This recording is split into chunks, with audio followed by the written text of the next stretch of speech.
Hello everyone, તો આપણે અત્યાર સુધી સ્વાધ્યાય 4.1 જોયું ધોરણ 10 માં. હવે આપણે જે દ્વિઘાત સમીકરણ છે એનું ઉદાહરણ નંબર 3 જોઈશું. તો અહીંયા તમને આ ટાઈપનું ઇક્વેશન આપ્યું છે અને એના બીજ શોધવાના કીધા અવયવની રીતે.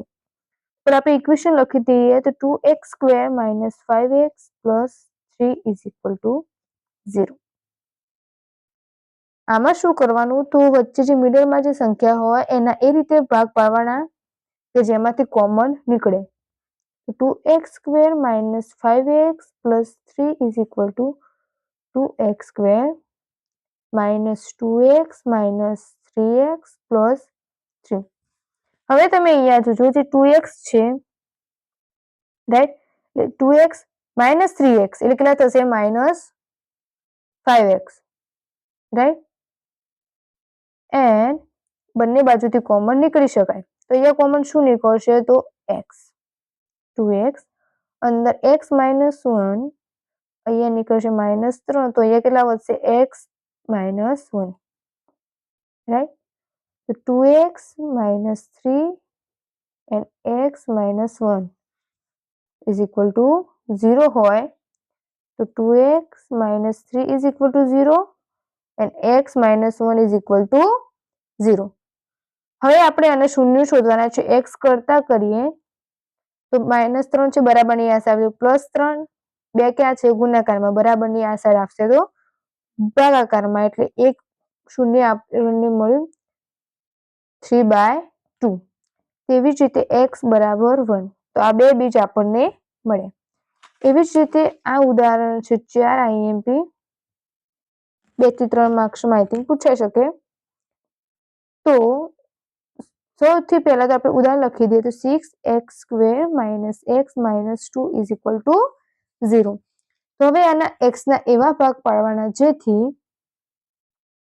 આપણે આ રીતના કોમન બીજ લાવી શકીએ. તો 6x² - x - 2 = 6x² તો એમને લખી દીધું, +3x - 4x - 2 રાઈટ. તો 4 અને 3 -4 અને 3 એટલે કેટલા આવશે? -x બરાબર. એટલે આન્સર તો આપણો અંદર આવી ગયો. હવે આ રીતે આના ભાગ પડે, આમાંથી કોમન શું નીકળશે? તો 3. અંદર શું વધે? 3x કોમન નીકળશે, અંદર વધશે x + 1. તેવી જ રીતે આમાં માઇનસ છે તો માઇનસ અહીંયા કોમન નીકાળીશું, -2 કોમન નીકળશે તો x + 1 અંદર વધ્યું. તો સિમ્પલ જ છે, 3x - 2 અને અંદર છે x + 1, સોરી 2x, આમાં 2 તરી 6 એટલે અહીંયા પણ 2 વધશે, 2x - 1. હવે 3x - 2 = 0 and 2x + 1 = 0. હવે આપણે આના બીજ શોધવાના છે, તો આગળ કર્યું એ જ પ્રમાણે. તો 3x આ બે કેવા છે? માઇનસ, બરાબરની આ સાઈડ આવે તો પ્લસ. તો x બરાબર 2 ગુણાકારમાં છે, બરાબરની આ સાઈડ આવે તો ભાગાકારમાં. તો એક બીજ આપણને મળ્યું 2/3. તેવી જ રીતે આનું જોઈશું તો x બરાબર -1, તો x બરાબર -1, તો x બરાબર -1/2.